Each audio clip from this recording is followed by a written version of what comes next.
Todos saludamos a nuestra videoaudiencia por acompañarnos en este podcast Estudiantes de los USACH Conversan con.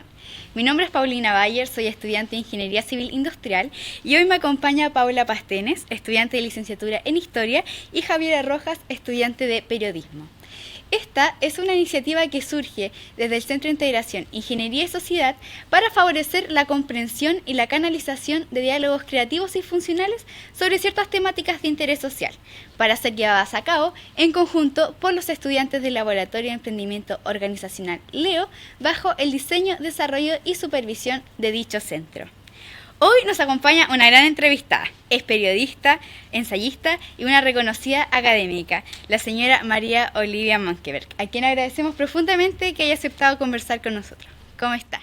Hola, muchas gracias. Muchas gracias, Paulina, Javiera, Paula, por estar acá, y a los profesores, a Tamara, por esta iniciativa que me parece súper interesante, esto de ingeniería y sociedad. O sea, realmente es la onda de salir de las piezas encerradas, ¿no? Y tratar de generar conversaciones en un nivel más transversal, más interdisciplinario, que tanto se habla ahora, ¿no? Transdisciplinario incluso. Así que muy contenta de estar acá en la Universidad de Santiago, en la Escuela de Ingeniería Industrial. Muchas gracias.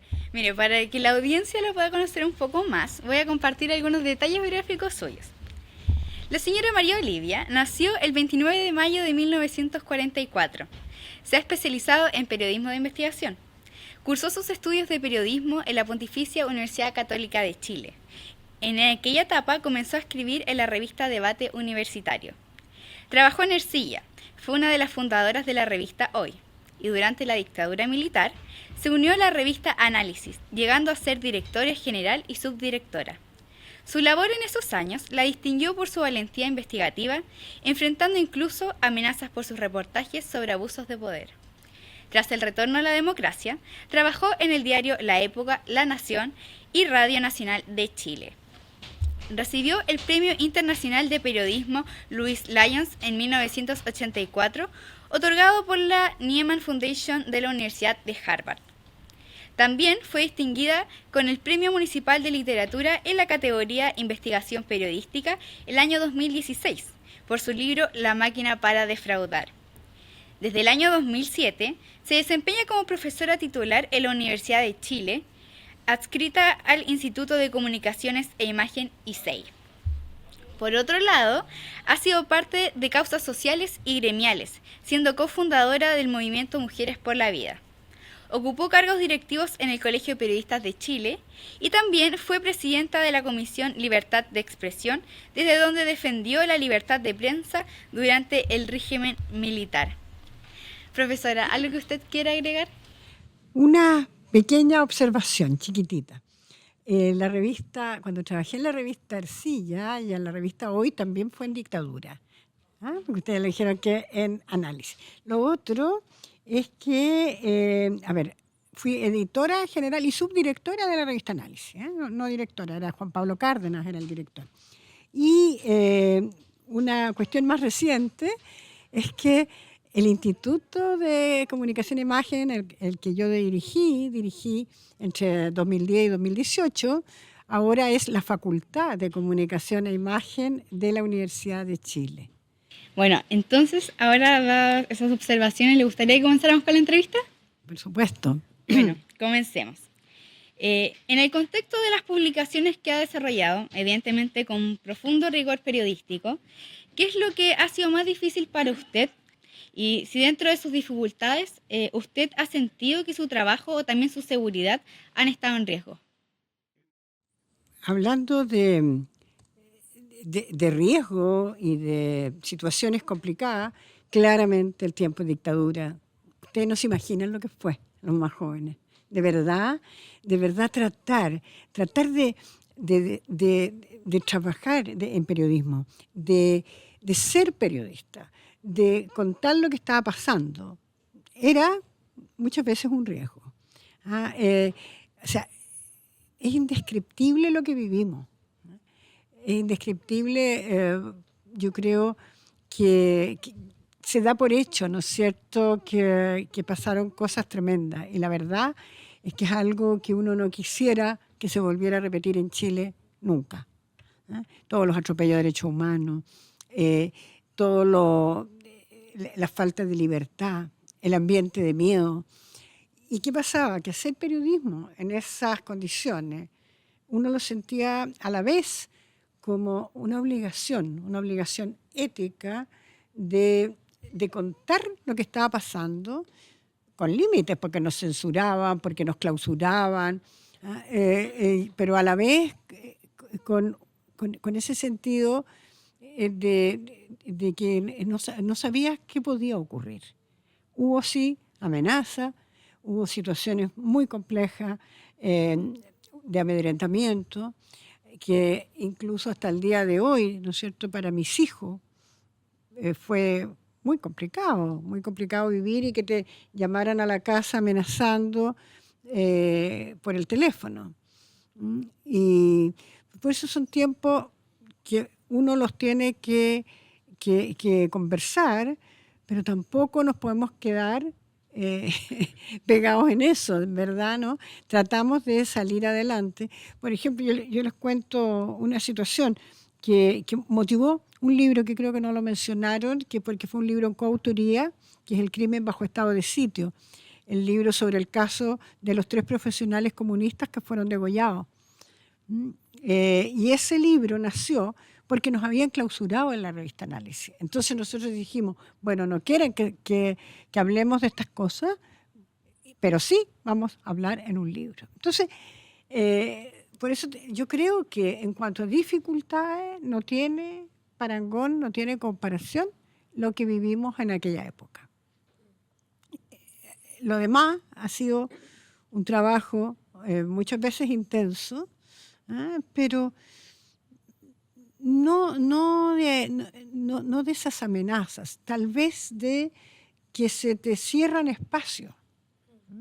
Eso sí, o sea, uno como no le cae bien probablemente a grupos económicos, a grupos de poder, entonces tampoco como periodista incluso no tenías todos los espacios. Pero por el otro lado viene lo positivo. ¿Qué es lo positivo? En el caso mío, yo por ahí, justamente por los años comienzos de este siglo ya, vi que ante la falta de espacios para ejercer un periodismo de diario, o de radio, o de televisión, en el caso mío, fue que me fui dedicando al periodismo investigativo y de ahí fueron saliendo los libros.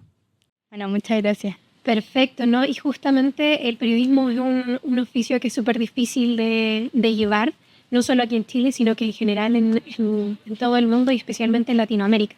Yo como estudiante de periodismo le quería comentar que Magnate de la Prensa es un libro que ha marcado básicamente nuestra carrera. Yo lo he tenido en todos los ramos y me encantaría conocer su opinión sobre cómo cree que este orden pueda cambiar con la llegada de las redes sociales y medios digitales alternativos, como ciber o interferencia.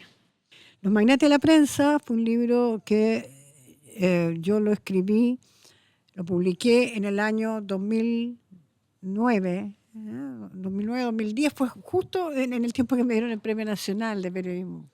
Ya, pero venía trabajando y más bien pensando, siempre uno va reflexionando y recogiendo material, recogiendo apreciaciones, opiniones desde antes. Los primeros pasos para ese libro también tienen que ver con el tiempo de dictadura, el tiempo que señalaban ustedes que me tocó presidir la Comisión de Libertad de Expresión del Colegio Periodista. Entonces, estar muy atenta a lo que está ocurriendo con los medios. Ahora, ese libro trata sobre la concentración de los medios, ¿no es cierto? Magnates de la Prensa, concentración de los medios de comunicación en Chile. Siguieron estando concentrados los medios principales, los medios como convencionales o tradicionales, el caso de Mercurio, el caso de La Tercera. Menos concentrado, podríamos decir, es todo lo que tiene que ver con las radios, y el tema de la televisión, que es muy delicado lo que ha ocurrido, porque la televisión que nació universitaria y en Chile en los años 60, y después se creó Televisión Nacional. Sin embargo, tú tienes que los canales se fueron privatizando y también están en manos de empresas, de grupos económicos. El canal 13 de Andrónico Luksic, el principal grupo económico, Mega también, bueno,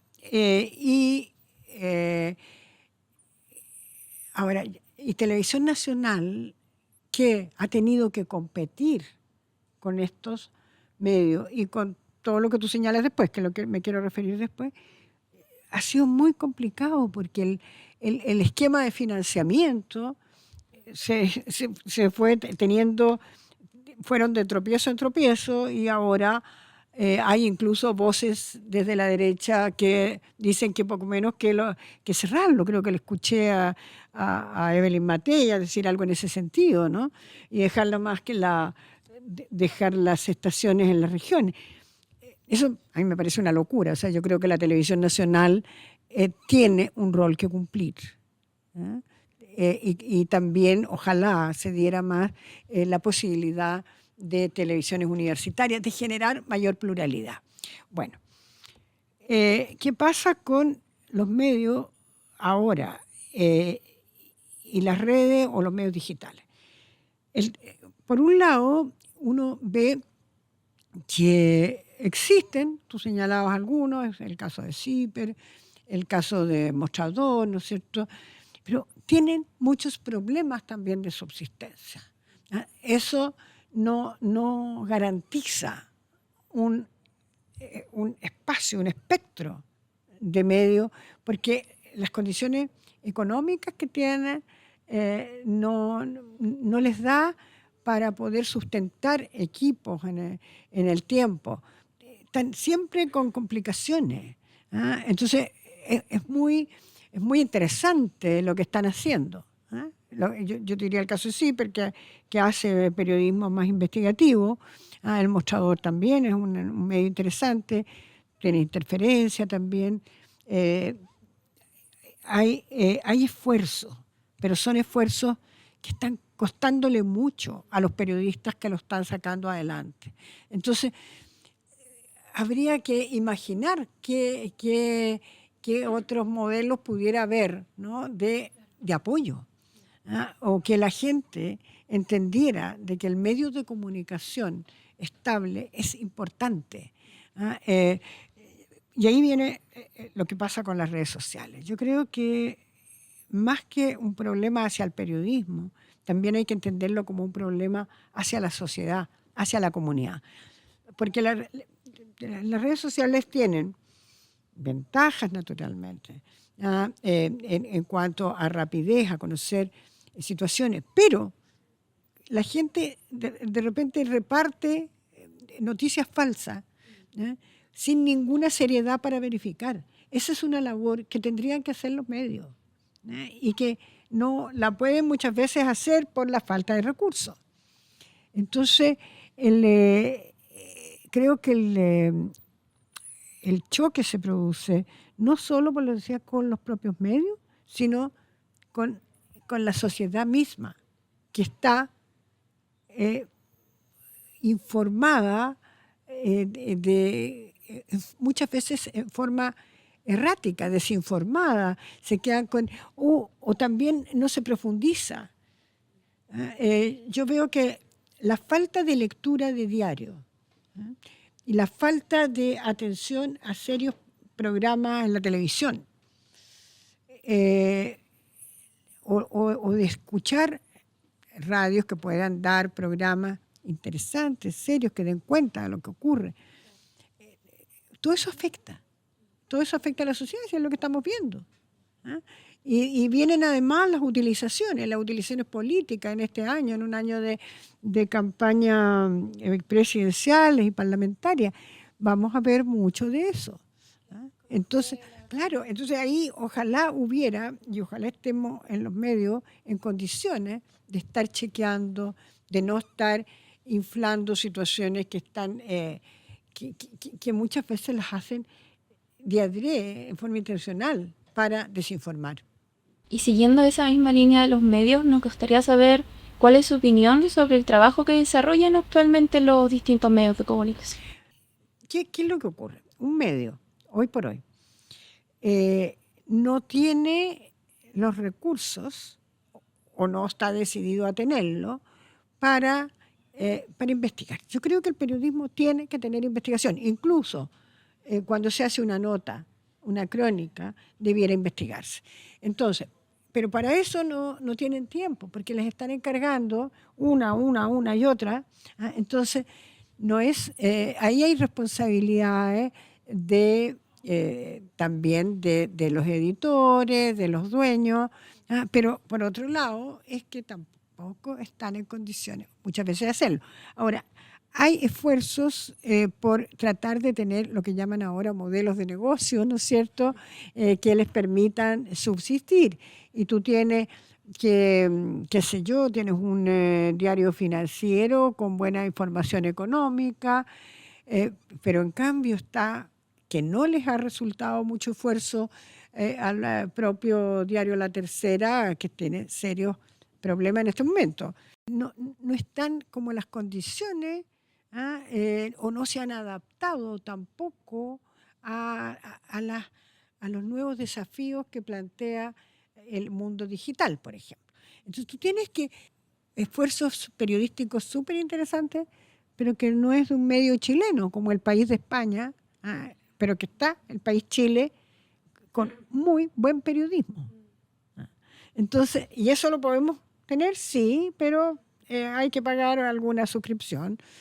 En otros países sí ha habido respuesta interesante a todo lo que ha sido la digitalización, a todo lo que ha sido los nuevos desafíos que se plantean. Acá hay, yo diría, en muchas cosas somos país en desarrollo, no somos país desarrollado todavía, pero en el caso del periodismo, de todo lo que podría ser la industria de medios de comunicación, falta mucho. Como que no han dado las respuestas adecuadas. Y a eso es lo que hace, por otro lado, lleguemos a esto que señalaba, les comentaba antes, de que poder tratar de mostrar algunas de las situaciones, de las realidades, de lo que ocurre, a través, por ejemplo, de libros. Y que el libro en Chile se lee poco, esperemos que se lea cada vez más, pero que también puede tener como no solo la difusión del libro, sino que el tema lo ponga. Sí, no, y justo también un poco de la mano con la lógica en la que funcionan las redes sociales y la inmediatez de la información, que también como afecta en cómo los medios pueden integrar esta información. Hay algo muy interesante que dijo anteriormente y es justo sobre el periodismo universitario. Me encantaría que pudiéramos hablar sobre el periodismo comunitario, el universitario en especial. Hemos visto que periodismo no captado por grandes como el Mercurio, La Tercera, ha sido implementado por distintas comunidades, tal como usted lo venía diciendo, sobre todo grupos religiosos, evangélicos, como habla en su último libro. Me encantaría saber qué ocurre con este oficio periodístico en las universidades en la actualidad y a qué se debe este cambio. Ahí tú tocaste como dos temas. Mencionaste de paso un tema que si quieres lo conversamos, que es el tema de la propiedad o las concesiones de las radios del mundo evangélico. Que no tiene que ver con lo universitario, salvo en un caso que sí, ellos están preocupados, que es el caso de la Iglesia Adventista, que tiene universidad, que es la única universidad no católica confesional, que es la Universidad Adventista, que la sede la tiene en la región del Ñuble, en el campus Las Mariposas. Yo puse ahí en este libro, en el nombre de Cristo, el capítulo dedicado a eso se llama La Universidad de las Mariposas. Entonces, ahí hay una cuestión muy interesante porque es la relación entre comunicación y educación, que los adventistas la tienen muy clara.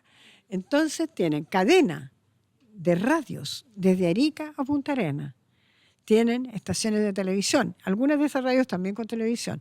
Y en su campo tienen como la central de Radio Nuevo Tiempo, que acá la conocemos poco, pero están las radios a través del país. Que ese énfasis no lo veo tan claro, en algunas sí hay esfuerzo, pero en universidades laicas o en las universidades católicas hay, y veo surgiendo algunos esfuerzos, pero no parece con esa voluntad tan clara que tienen allí los adventistas.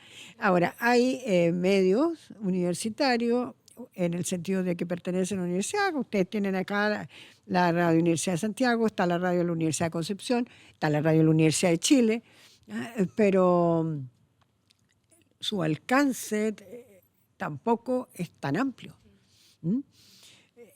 Creo que por ahí uno podría pensar en un mayor desarrollo. Yo creo que las universidades sí tienen una responsabilidad. Tampoco tienen los recursos, porque a las universidades del Estado están con muchas complicaciones en cuanto a la asignación de recursos. Pero yo creo que ahí, porque tú podrías tener varias cosas a la vez, po. Puedes tener la calidad, porque estás teniendo con los propios estudiantes, con tus propios egresados, los alumni. Ya. Después tienes la posibilidad de una línea editorial más amplia. Hay una cuestión que es muy inquietante también, ¿no? Y es que en los medios, en las regiones, hay un déficit de diarios y de lo que era la prensa convencional, que yo decía, desde el momento en que fueron adquiridos por lo que eran las cadenas de ese momento. El Mercurio se compró prácticamente la gran mayoría de los diarios regionales. Desde las universidades, en ese sentido, te digo los universitarios, como tú señalabas en comunidades, sería súper importante desarrollar más periodismo. Pero ¿qué es lo que ocurre?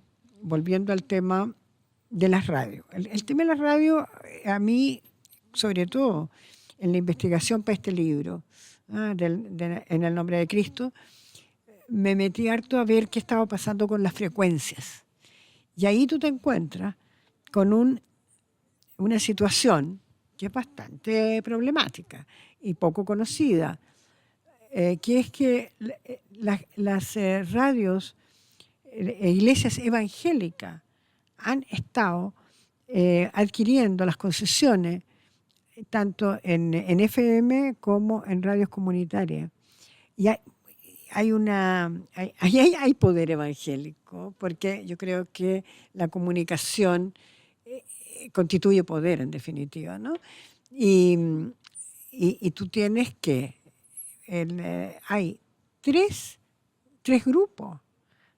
Estábamos hablando de magnates de la prensa. Acá también podríamos hablar de magnates evangélicos que están controlando cadenas.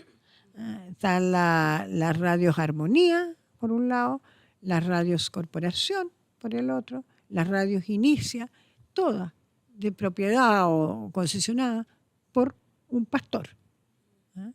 Entonces, eso y están además en las radios comunitarias, las radios llamadas comunitarias. Sin embargo, ocurre que con las radios que están en propiedad, que son concesión de pastores evangélicos, son más bien, antes que comunitarias, son radios como de religiosas, son radios de difusión de su mensaje y no tanto preocupadas de lo que está pasando con la comunidad, y tampoco con un trabajo periodístico. Eso me lo planteaba con mucho detalle uno de los entrevistados en el libro En el nombre de Cristo, que es un profesor de la Universidad de Chile también, Juan Enrique Ortega. Quique Ortega, que ha estado trabajando en el tema de radios comunitarias en forma muchos años, y me decía que, por ejemplo, la Asociación de Radios Comunitarias está integrada por varios pastores. Y volviendo un poco a los espacios universitarios, ya más de una década de lo que fue el movimiento estudiantil del 2011 y de la publicación de sus obras sobre el negocio de la educación, ¿qué lectura usted nos puede brindar hoy sobre la política universitaria de las distintas casas de estudio, ya sean públicas o privadas? Y si siente que sus dichos han resonado dentro de las demandas y discursos de los universitarios. Para entender lo que ha venido ocurriendo después, tenemos que remontarnos al pasado. Y por eso hago esta reflexión hacia atrás. En los años, golpe militar, universidades intervenidas. Esta universidad, donde estamos ahora, era la Universidad Técnica del Estado. Y la Universidad Técnica del Estado, donde pasaron cosas terribles para el golpe militar, en el campo, después fue transformada, porque le querían, quitar el carácter técnico por razones políticas. Universidad técnica, foco de comunistas, por lo tanto, arrasaban. Entonces, hasta después se ha legitimado el nombre, pero hasta le quitaron el nombre en ese minuto para crear la Universidad de Santiago de Chile, quitándole las sedes a la Universidad Técnica, digamos, al transformarla, cuando la transformaron en la USACH. Y le quitaron las sedes simultáneamente, año 81, más o menos. O sea, porque todo esto lo iban haciendo. Primero vino la tremenda represión. Yo creo que aquí fue la universidad donde más represión hubo, probablemente haya sido la Universidad Técnica al momento. Ahora, después tenían todo un plan desde la dictadura y ahí le cortan las sedes, que te decía, a la Universidad Técnica y a la Universidad de Chile y generaron estas sedes regionales primero. Porque hay un dicho, ¿no es cierto?, que dice: no hay mal que por bien no venga. ¿Y qué pasó? ¿Cuál sería el bien? Que es que de las universidades, de los institutos profesionales, perdón, que se creaban, que eran la sede de la USACH y de los otras que tenía la sede en la Chile, en muchas partes se juntaron, donde estaban las dos, se juntaron y fueron generando las sedes, lo que hoy conocemos como las sedes regionales, son las universidades del Estado. De a poco fueron saliendo porque ya todas querían ser universidad y cuando tenían más de tres carreras podían serlo, y así se generó el sistema de las universidades del Estado. Pero ¿por qué digo yo el mar que por bien no venga? Porque, por ejemplo, hoy día tenemos una Universidad de Valparaíso, tenemos la Universidad de Talca, tenemos la Universidad de Playa Ancha, Universidad de Tarapacá, Universidad de La Serena, la UFRO en el sur. ¿Qué digo con esto? Que se genera la posibilidad de universidades en las regiones que al comienzo no estaban muy conectadas, hoy día están conectadas. Y por eso quería plantear cuál es el escenario, ¿no? Cuál es el panorama primero. Después, desde el punto de vista de qué fue pasando, del punto de vista del financiamiento, siempre ha sido problemático para las universidades del Estado, y existió otra cosa que fue la que tomó forma ya en los años 80, que es la posibilidad de que se crearan universidades privadas, porque antes, ustedes saben, había solamente el sistema universitario, eran 8 universidades.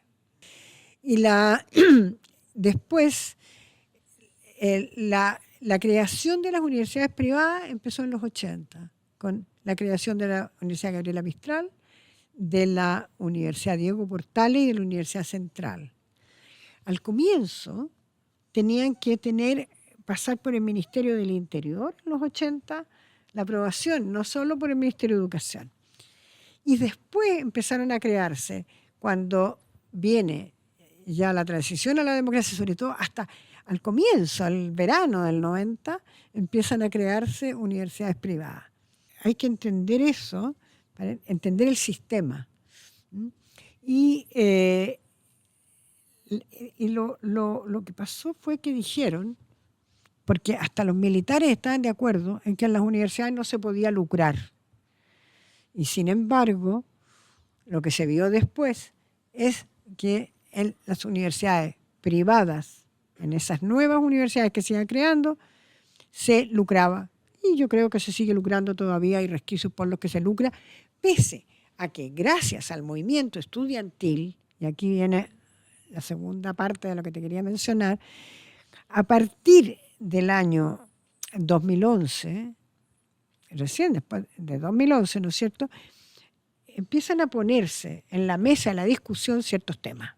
Y el tema del lucro fue uno de ellos. El tema de obtener gratuidad también. Todo eso parte de 2011, o probablemente de antes, en las conversaciones de los estudiantes. Antes había habido el movimiento de los pingüinos en 2006, de la enseñanza de los estudiantes de escolares, de la enseñanza media. Y bueno, yo creo que hay algo muy importante que yo digo, tú me hacías la pregunta si yo influí, quizá, a lo mejor, en ayudar a poner estos temas en debate. Hay libros. El libro mío, el primero que uno de tapa roja, era la privatización de las universidades. Eso lo escribí en el año 2005. Después vino el negocio de las universidades porque fue como una especie de continuación, porque en el de la privatización hice la mirada más histórica y en el negocio lo que estaba pasando en ese momento. Y ya en 2013 apareció el mío, creo, sobre el movimiento 2011 y también tomando qué estaba ocurriendo con el lucro, se llama Con fines de lucro. Después, de ahí para adelante, yo te diría que hubo, a raíz del movimiento estudiantil, a pesar que al comienzo los estudiantes creían que cuando se terminaron las marchas y las actividades de ese año 2011, yo me acuerdo que algunos estaban hasta desencantados, como que no habían logrado nada. Yo creo que se fue logrando bastante. No todo, no todo lo que uno quisiera para que funcionara bien, adecuadamente y en el sistema universitario, pero se logró avanzar. ¿En qué? A pesar de que costó mucho, finalmente, ya en el segundo gobierno de Michelle Bachelet se lograron leyes que pudieran limitar el negocio, limitar el lucro. Insisto en que es tarea pendiente porque todavía sí se puede lucrar. Y hay un grupo que fue el grupo que Laureate, antes había sido Silvan International, después Laureate, que es bien curioso, porque pasó a ser, es decir, era aparentemente de grupo estadounidense, pero tuvo en los cargos de autoridad a chilenos. Y estos chilenos, que fueron ministros o directivos en tiempos de dictadura, en tiempos de esos años 80, cuando se diseñó lo que iba a pasar después con el sistema universitario y, bueno, con todo lo que iba a ser la aplicación del modelo económico. Y ahí tú tienes, por ejemplo, a dos personajes, y los voy a nombrar porque es muy interesante lo que ha pasado con ellos, que es Jorge Selú Mesaror, el último director de presupuesto de Pinochet, y Juan Antonio Guzmán Molinari, que había sido el que había encabezado CONICYT en ese tiempo. Ellos participaban también en una especie de comisión, muy secreta en los tiempos de dictadura, que fueron los que instalaron a un rector delegado, porque había rectores delegados en las universidades, que fue José Luis Federici en la Universidad de Chile, y provocó un gran movimiento en aquellos años, estoy hablando del año 87. Pero el asunto es que, aparte del recuerdo histórico, es que estos señores generaron una fundación. Ahora que se habla tanto de las fundaciones, ¿no es cierto? Una fundación. A esa fundación, que le pusieron un nombre con uno de los próceres de la Universidad de Chile, porque algunos habían estudiado en la Universidad de Chile, entonces pensé que eso les gustaba. Y esta fundación es la dueña, compró, de la Universidad Andrés Bello. También le pusieron Andrés Bello, ¿no? Le habían puesto Andrés Bello antes, que Andrés Bello fue el fundador de la Universidad de Chile. Bueno, de la Universidad Andrés Bello, de la Universidad de las Américas, del Instituto Profesional AYEP, de la Escuela Moderna de Música y de la Universidad de Viña del Mar. Ese conjunto, porque esto es muy interesante, la operación esta de transferencia, de compra, la hicieron en uno de los últimos años de la pandemia, en forma bastante silenciosa, no salían los medios, ya. Bueno. Y ellos controlan, en el fondo, un 16% de lo que es el sistema universitario, entendiendo, sumando universidades, institutos y todo. Eso es más o equivalente a lo de todas las universidades públicas, de todas las universidades del Estado. Entonces, es una situación súper compleja. ¿Por qué?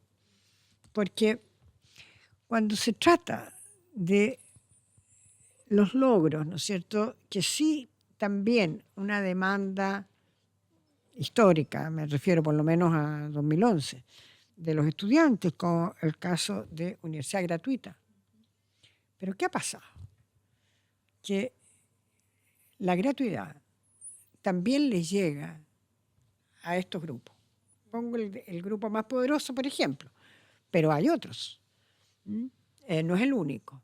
Está el grupo de Santo Tomás, que pertenece a otro grupo económico y de gente de mucho poder, de mucho dinero.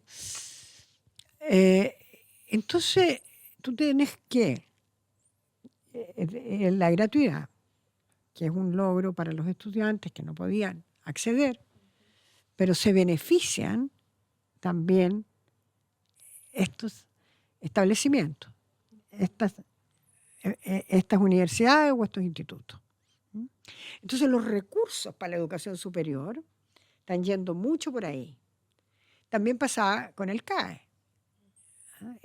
Todo lo que implique que el Estado aporte, pero está subsidiando a la vez a estas entidades y a estos personajes. A mí igual me encantaría saber, usted como profesora de la Universidad de Chile hace muchos años y también de la Universidad Católica, ha visto pasar a muchos estudiantes. Y me imagino que es fácil o puede tener quizá una comparación a cómo era cuando usted era estudiante. Me encantaría saber, desde su experiencia, cómo fue enfrentarse a las diferencias de género al momento de entrar a la carrera y luego ya cuando ejerció profesionalmente el periodismo. Tú viéndolo con los ojos de ahora, yo lo conversado sobre todo con mis nietas, con mis hijas también, que cosas que en esos tiempos parecían normales, ¿ya? Pero y ahora uno dice, pero bien complicado. De partida, tú entrabas a la universidad y daban por hecho que te ibas a retirar porque te ibas a casar. Nos casábamos más jóvenes. Yo me casé a los 20 años y tuve mi primer hijo a los 21. Bueno, sí, era una situación en que era como, no, te vayas a casar y te regalaron un anillo de compromiso, más o menos. ¿Ah? No, incluso llegó un profesor, o sea, un alumno, un compañero entre comillas, que le dijo a un profesor una vez, y ahora uno puede, a propósito de tu pregunta, puede recordar esa frase: no le corrija a la María Olivia Monkeberg porque nunca va a ser periodista. Anécdotas así existían. ¿Ah? Existían. Bueno, yo dejé la carrera, no existía el término congelar en ese tiempo, ¿no? Simplemente un día, pero por situaciones también personales, yo creo que probablemente eso pesaba, ¿no es cierto? Y yo era bastante aplicada, entonces como que no me gustaban las cosas a medias. Y un día de octubre, creo que era de ese año, dije, ya, no voy a seguir. Y no voy a seguir tampoco planeándome, voy a volver. Pero después, bueno, luego después quedé embarazada de mi primer hijo y al año siguiente después tuve gemelo. Entonces, mis 3 hijos nacieron en un año y una semana. Fue estando claro, fui hasta Cruz Roja en ese tiempo, porque encontraba que tenía que aprender a poner inyecciones, a curaciones, por si acaso a los niños les pasaba algo. Y lo divertido fue que hice mi práctica como Cruz Roja, le puse inyecciones de penicilina en ese tiempo a mucha gente en el consultorio al que iba, pero nunca me atreví a ponerle la inyección a un hijo. Hasta ahora para las curaciones me resultan, pero ya, bueno. A ver, fue pasando que por lo que uno escuchaba, en ese tiempo era por la radio, si televisión casi no había, y de lo que te contaban gente que estaba en la universidad, es que uno fui conociendo lo que estaba pasando con el movimiento estudiantil. Que todo lo que yo había estado antes, ¿no? Había participado en asambleas y en todo lo demás, y estaba ocurriendo ya como en forma mucho más significativa en todas las universidades del país, el famoso movimiento del 67 en Chile. Y eso yo creo que me motivó bastante a estar atenta a lo que pasaba en la universidad. Y hubo 1, 2, 3 personas, amigas, conocidas, que más de alguna vez que nos encontrábamos, que me iban a ver, y no puede ser que tú dejes tu carrera. Y así fue como me las arreglé para volver el 68. A ver, o 69, el 68. El 68, pero como hubo reforma entre medio, dije, no voy a estar que un ramo sí, que un ramo no había como ahora la flexibilidad de los semestres. Entonces hice de nuevo el 3er año, ya el 4º año, y después el proceso de titulación, que era en esos tiempos de la Católica, y terminé titulándome y teniendo otra guagua, y después otra. Y son 5 mis hijos. Así que entre medio fue bien movido todo eso. Y después de eso empecé a trabajar en la Católica.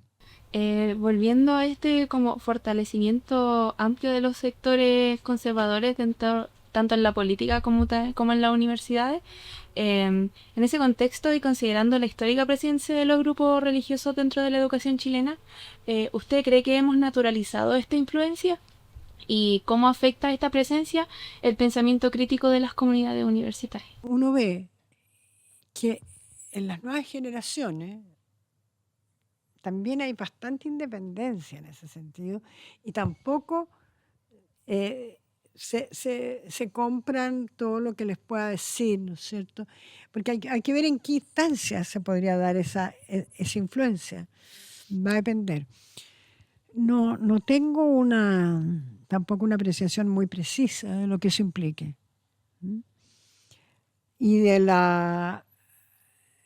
en el caso de lo que acabo de investigar, de estos últimos años, que es el de los evangélicos, en las universidades, a ver, existe, les mencionaba antes, una universidad adventista. Y ahí sí, que es con toda una dimensión ideológica, religiosa. Ahí forman hasta los pastores, tienen escuelas de teología. En el resto, desde la universidad misma, no sé, en esta misma universidad también hay influencia evangélica por el rector, pertenece a una familia evangélica. Pero cuánto eso se transmite al estudiantado, yo no te lo podría dimensionar. ¿Ya? Y otra, más bien, son los estudiantes, ¿ah? Y desde los estudiantes lo que yo he visto en el caso del evangélico. Y ahí tú tienes un ejemplo súper claro en el caso de la Universidad de Concepción, una universidad laica, una universidad donde ha sido importante la influencia, la presencia de la masonería, y sin embargo, es en esa universidad que nació el movimiento Águilas de Jesús a comienzos de este siglo, y que Héctor Muñoz, que encabezaba el movimiento Águilas de Jesús, es hoy el alcalde de Concepción, elegido en la pasada elección, porque Héctor Muñoz y su señora, su esposa Francesca Muñoz, diputada, a la que habían postulado de candidato presidencial, que se bajó el lunes pasado, es pastor a la vez. Ellos han desarrollado un movimiento, y este movimiento, Águilas de Jesús, es como una de las vertientes, de las dos vertientes principales del Partido Social Cristiano, que ya está inscrito en todo el país. Y las Águilas de Jesús, a la vez, como movimientos estudiantiles, han estado, salieron, siguen en la Universidad de Concepción, pero también en la San Sebastián, también en la Santo Tomás, allá, y han llegado a Santiago, a la Santo Tomás, y han llegado a la Universidad de Santiago de Chile. ¿Ah? Y aquí hace años ya, yo me acuerdo de algún reportaje que había hecho algún alumno mío y que reporteaba esto de la presencia de las águilas acá en la USACH, y las águilas también ahora están en el campus haciendo algunas reuniones, hasta en el campus Juan Gómez Milla en la Universidad de Chile. María Olivia, usted ha mencionado en varias entrevistas, justo hablando sobre el tema del libro En Nombre de Cristo, sobre la dificultad de separar la religión, que está en la vida privada, y la política y el Estado en el espacio público. Entonces, me gustaría escuchar su reflexión sobre cómo pueden ambos espacios coincidir, y sobre todo cómo se puede traer estos temas como la religión, que se vive en la vida privada, poder quizás como equilibrarlo con el espacio público. Lo que ocurre con las creencias religiosas es que moldean a las personas, y esas personas a su vez van a tratar, de acuerdo a esos criterios, de influir en la sociedad. Del mundo evangélico, y de ese mundo evangélico, sobre todo pentecostal, o de entidades como este Partido Social Cristiano que estamos hablando, te van a decir que están en contra del aborto, están en contra de la educación sexual, y de que con mis hijos no te metas, ¿ya? ¿Para qué hablar de los temas de homosexualidad? Incluso en contra de la propia homosexualidad. Casi un no reconocimiento a eso en algunos sectores. Eso lo levantan como bandera de lo que contra lo que llaman la ideología de género, que además la acusan de ser parte también de miradas ultraizquierdistas, comunistas, marxistas y de todas las cosas que les cuelgan, digamos, y se ponen incluso contra el feminismo. Entonces, todo eso son situaciones en que uno dice, claro, influyen y muchísimo, si quieren influir. Profesora, queremos pasar al otro formato, donde cada una de nosotras le va a ir diciendo un concepto y usted debe responder con la primera palabra o frase corta que se le venga a la mente. A ver. Ya. ¿Está preparada? Comencemos entonces. Movimiento estudiantil. Creo que el movimiento estudiantil es súper importante para provocar cambio. Diezmo. Diezmo es ese verdadero impuesto del 10% de los recursos que tienen que entregar todos los que participan en las iglesias evangélicas a sus pastores. Quinto poder. Nos decían así.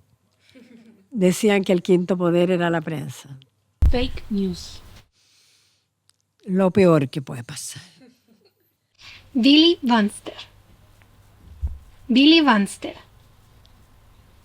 El que es político y cantante. Bunster. Billy Bunster. Billy Bunster es uno de los magnates de los medios de comunicación, de la radio evangélica, que tiene la característica de ser pastor y cantante y cantautor. Porque hay algo, no hemos hablado de la música religiosa, de la música gospel y de la música que es muy importante para las iglesias evangélicas, sobre todo para los pentecostales. Y Buster tiene cadenas de radio y a la vez el Te Deum, cuando cayó en desgracia el pastor Durán, el Te Deum se hizo en su iglesia en 2019, creo. Inteligencia artificial. Inteligencia artificial. Esto que se viene, algunos dicen que no es inteligencia, y a lo mejor tengan razón, son mecanismos. Creo que hay algo que se puede y será útil en algunos aspectos, pero también hay que estudiarla y hay que entender que nosotros, los humanos, espero, sigamos siendo los inteligentes. Donald Trump. Uf. Nada más. Premio Nacional de Periodismo. Premio Nacional de Periodismo, es la máxima distinción que le dan a una periodista y que tuve el orgullo de recibir en 2009. Integridad. Una cualidad que debemos tener, tratar de tener todos los ciudadanos, las ciudadanas, las personas y desde luego los periodistas. Ética. Ética. Bueno, se vincula harto con la integridad, ¿no es cierto? Los periodistas, nosotros tenemos código de ética y debemos tratar de cumplirlo, porque tiene sentido. Nuestro trabajo tiene que ser siempre un trabajo orientado y regido por principios éticos. Lucro. Lucro. Es esa ganancia que se vincula a los negocios en todo. Sociedad informada. Es lo que uno quisiera que existiera. Y por último, esta entrevista. En una palabra, una frase. ¿Cómo la describiría? Ha sido un interesante espacio. Un interesante espacio de conversar con ustedes y de reflexionar. Eso es lo más importante. Y transmitir el conocimiento también. Agradecemos, profesora, esta enriquecedora y valiosa conversación. Y ahora le ofrecemos unos minutos para que nos pueda compartir y dejar una invitación a que puedan leer su nuevo libro, para que pueda compartirlo con la audiencia. A ver, ¿qué les puedo decir? Algo hemos hablado de este libro, ¿no es cierto? En cortito tengo que decirlo. No, las palabras que usted... Palabras. Bueno, este libro, En el nombre de Cristo, les decía que fue producto de una investigación bastante larga, que partió en alguna conversación con la directora editorial Melanie Hughes de Penguin Random House y el editor Aldo Perán, después de que fue elegido presidente en Brasil Jair Bolsonaro, apoyado por las iglesias evangélicas. Eso nos planteó la inquietud de hacernos la pregunta, nos hacíamos la pregunta, bueno, ¿y qué pasa en Chile? Y ahí uno empieza como a darle vuelta y a darse cuenta de que en Chile sí había muchísima iglesia evangélica que estaba perdiendo influencia en la Iglesia Católica. Sigue siendo importante. Acaban de dar los resultados del censo, donde se declararon católicos más del 50% de los mayores de 15 años en este censo 2024. Pero el avance de este mundo evangélico ha sido muy significativo. Ahora, es un mundo muy diverso. Y yo aquí trato de demostrar también esa diversidad. Pero ya decía, los mayoritarios son los pentecostales. Bueno, en el libro ustedes podrán encontrar, alguien me lo ha dicho como una especie de mapa. No vayan a creer que es un mapa con dibujitos, no. No literal. Pero sí de tratar de mostrar y las diferencias, porque están desde las iglesias tradicionales, que son más conocidas a veces como protestantes, iglesia luterana, la propia iglesia metodista, de dónde salieron los pentecostales. Bueno, y cómo yo fui tratando de demostrar esto a través de entrevistas en profundidad, en que personas que son o han sido, que han dejado de ser, me cuentan sus vivencias, me cuentan sus experiencias. Por otro lado, hay otros capítulos que están relacionados con la educación, con el tema sobre todo de los adventistas, con los medios de comunicación, desde que llegaron los teleevangelistas a través de las pantallas de la televisión nacional en tiempo de dictadura, hasta este dominio en las radios que tienen hoy día. Y luego terminamos con un capítulo que justamente se relaciona con algo que les mencionaba, del movimiento de Águilas de Jesús, cómo han volado hasta llegar a la formación del Partido Social Cristiano y cómo están en la política actual involucrados los evangélicos. Todo eso sigue siendo, yo digo, noticia en desarrollo de todas maneras. Para ir cerrando ahora sí este capítulo, queríamos hacerle entrega de esta publicación con motivo de conmemoración de los 40 años del planetario. Ahí está. Y también le pido a Paula que le pueda hacer entrega también de Planetario Usach. Qué bonito. Qué bonito. Ay, qué amoroso. Oye, que no me lo vaya a comer mi perrito. No, voy a tener que cuidarlo mucho. Qué amoroso. Qué amoroso. Y bueno, ahora sí. ¿Y el perrito qué es? Es un león. Ah, el león. Sí. Qué bonito. Sí, y bueno, muchas gracias a todos. Los invito a seguir nuestras cuentas en YouTube y en redes sociales. Hasta una próxima edición.